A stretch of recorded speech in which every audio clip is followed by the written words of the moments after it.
pretty. Come along. Hi garden gals and guys, it's Steph with Tiny's Garden. It is April 12th and I am out here planting like a mad woman. We've got an 80-degree day again, which is actually pretty warm, but I'm not going to complain. I just hope my ranunculus and anemones take it okay. But the task at hand right now is planting my sweet peas along the fence, and I'm going to give you a brief update on where I'm at on that. So I've just tilled my soil, and then I put some land and sea compost down on top, and then I took my hand and made just a little trench all the way along the fence line, and then put some biotone starter fertilizer on top there. And now I am planting the ones that are in the root trainers today. They're looking good. I just pinched these up top with some shears, and now da, da, da, da. Look at those roots. I'm so happy about that. That's probably why these look really healthy overall. The root trainers give them a lot of room to grow their roots, and their roots grow very big, very long. So that's a good sign, and I'm going to plant them all in here. It's going to be a bit of a hodgepodge today. I'm going to show you bits and pieces here and there about what I get done, because it does take a lot of time to set up the tripod and the real nice camera and all of that. I'm going to try and be a little quicker today, so forgive me if the quality is not quite as high, but I'm going for getting a lot of things in the ground, and I want to use less time to do that, more time to get things in the ground. So that is the plan. Let's go. Oban Bay is what we're planting first here. Well, I went and got a tripod anyways. I didn't feel right rushing through this. I want to show you guys some things, and I try and do a good job with it. So we are gonna do this a little more thoroughly here. Let me show you how I am pinching my sweet peas. Okay, here we are. So we've got 3 in here. You can see they've got nice long length on them right now. Their coloring looks pretty good. They have started branching naturally, which is great. If you can see down here how that one has an extra stem, that one too.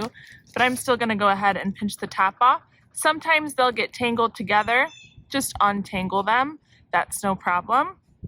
So I'm coming in with these needle nose shears. Any shears should work, and going pinching with at least 2 sets of leaves, sometimes more, 3. I'm not super exact about it, but I just take off the top. So if we count 1, 2, 3, 4, 5, 6, this guy's got 6.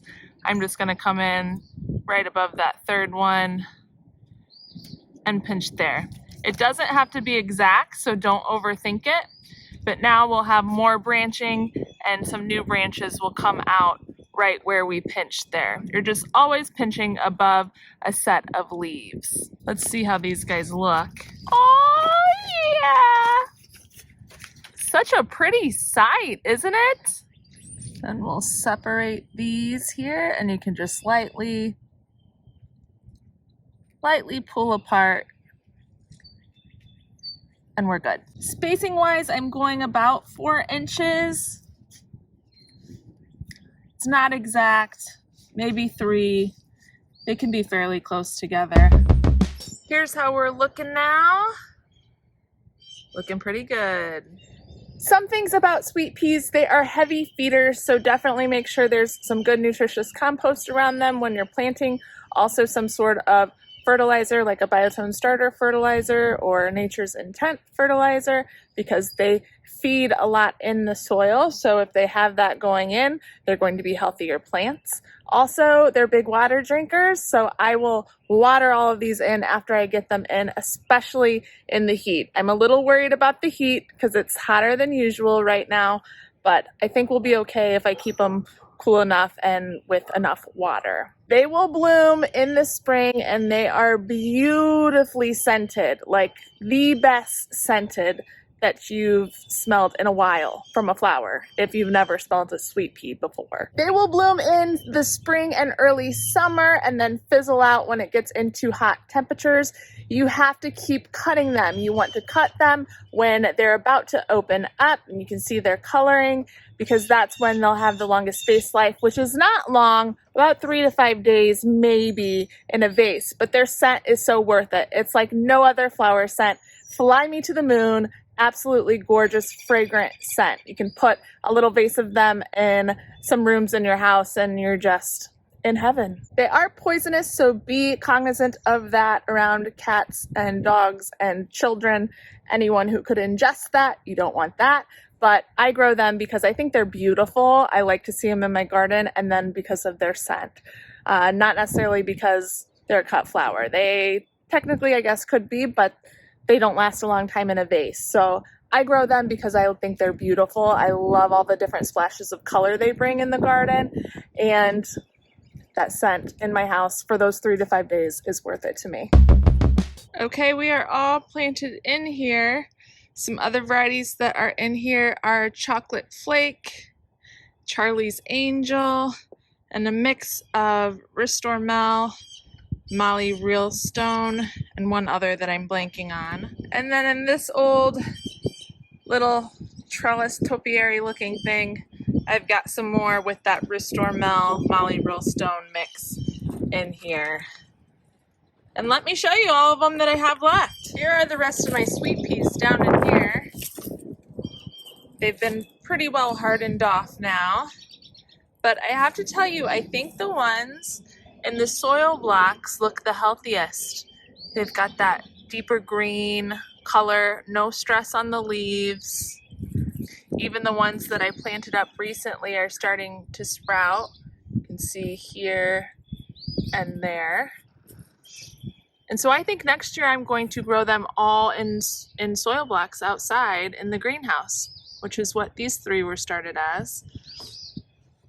The ones started inside are just a little leggier and just a little lighter in color. Some of them have stress on the leaves, but not too bad. So that's been a very interesting experiment this year, growing them in soil blocks as well. And now I'm on to Snapdragons. And here we have my Snapdragons. These are obviously bigger. I just pinched them. They were started on February 11th, looking gorge. These were started on February 27th, have not been pinched, but are starting the hardening off process. But first I have to change my longer sleeve shirt here because it's pretty warm. Pretty warm up in here. Okay, we are in the front now and I have roughed up all the soil. There has already been cotton burr compost or espoma land and sea compost put on top of this several days ago, and it's looking beautiful. Nice and crumbly. That's exactly what I'm looking for. So I'm not adding anything to this except for Biotone Starter Fertilizer. I'll just broadcast spread that, rub it in, and then I'll get to planting. So how I am going to plant my Snapdragons this year is using 6-inch spacing. Last year I used 9-inch spacing and it was too far apart. I didn't have a lot of volume in my beds and I want these to be packed with bloom. So I'm gonna try 6-inch spacing. So I will have rows of 4 and 3. So if I'm starting 1, 2, 3, 4, and then 3. 1, 2, 3. In between the spaces of 4. Back to 4. 1, 2, 3, 4, and then 3. 1, 2, 3. And that'll be my pattern all the way down 6 inches apart. The Potomac varieties are what I'm planting today. These I planted on February 11th and they are looking stunning. So happy with these. I pinched these a week ago and now they're gonna go in the ground. You can see where I pinched that there's 2 new branches forming. That's exactly what we want. I pinched about half of them so that I can still get some early blooms from the ones that aren't pinched. Pinching delays the bloom time just a little bit, but you can do whatever you're comfortable with. If you want to pinch all of them, pinch all of them. If you don't want to pinch any, don't pinch any. But in general, you'll get more blooms if you're pinching because you're creating more branching. What varieties I'm growing here? We have Potomac Lavender, first for me this year. One of my favorites, Potomac Apple Blossom, Potomac Orange, Potomac Yellow, Potomac Red, and more Potomac Apple Blossom. My drip is already set up. I got that done yesterday with my irrigation guy, Aloy, and we've got 4 rows here. It's tapped into our sprinkler system, and I use an automatic timer called the Hunter BTT system. Works really well. I can set up a schedule, or I can just manually turn it on whenever. Okay, I'm gonna start with Apple Blossom and gently tearing it apart from the 2 blocks it's beside. You might have to go with all 3 of these. That's fine. Woo! I'm hooked. I'm hooked. Then from here, gently pulling apart from the variety it's next to.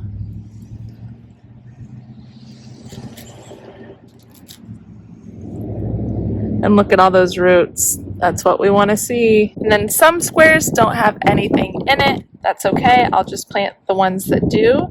And if there's 2 in one, I'll definitely try and separate those and plant both. Gently pulling. And there's actually 2 in here. This is going to be tricky.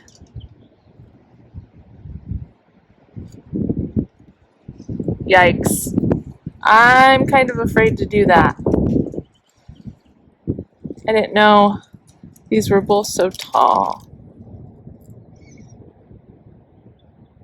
Wow.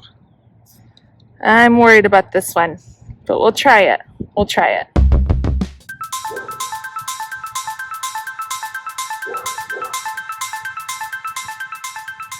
And for this one, because it doesn't have as big of a root ball on it, because I had to split them, I'm going to come in and pinch it. This is one that wasn't pinched, right above that second leaf. I need to sharpen my shears because they're not making a clean cut. Here we go. So it's less for the plant to have to hydrate, and hopefully these will grow on very quickly.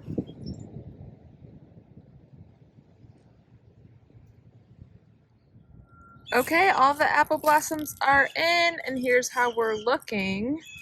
Now I have to tell you, there were some really weak looking ones in some of the same cells, and I just kind of planted those in the corner just in case they take off.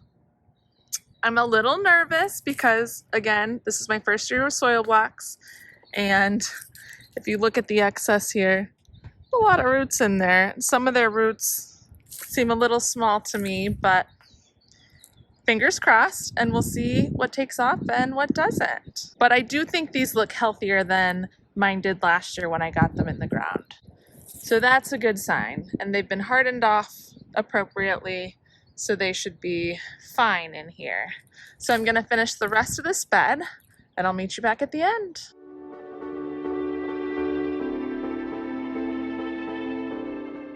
Okay, we got them all planted. Let's take a look down here. Here we are. Isn't that a beautiful sight? All these snapdragons in the ground, grown from seed, and now they've made it to their forever home. Now, let me be clear that I broke the rules I stated I was going to follow before. Down here, I have more like rows of 5 and 6. Really packed them in there, and then I caught myself and went back to more spacing in the middle here, and then I was running out of room at the end, but I didn't want to take these to a different bed, so then I went back to really packing it in.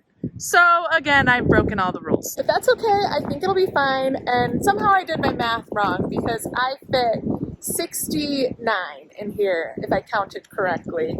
But I'm happy with that. I still think this is going to be a fuller, more bountiful look than last year, which is what I'm going for. Yet I still think there should be enough room for them to be healthy plants. So fingers crossed. So that's it for today's video, everyone. Remember that snapdragons and sweet peas are very cold hardy, especially the sweet peas. But I am 3 weeks from my last frost date, and I have planted these out. Some people plant as early as 6 weeks to the last frost date. So do what works well for you, but I am leaving on vacation in about 3 days. So I am trying to get as much of my cold hardy stuff out as I can because I think they'll do better in the raised beds than with my babysitter. So they're in the ground, they're gonna do their thing, and hopefully they'll grow to a beautiful fruition. Please comment below and let me know how your snapdragons and sweet peas are coming along. What are some of your favorite varieties? I would love to hear. And don't forget to subscribe if you haven't yet to follow along with all things garden. Thanks for coming along with me today. We'll see you in the next one. Happy planting!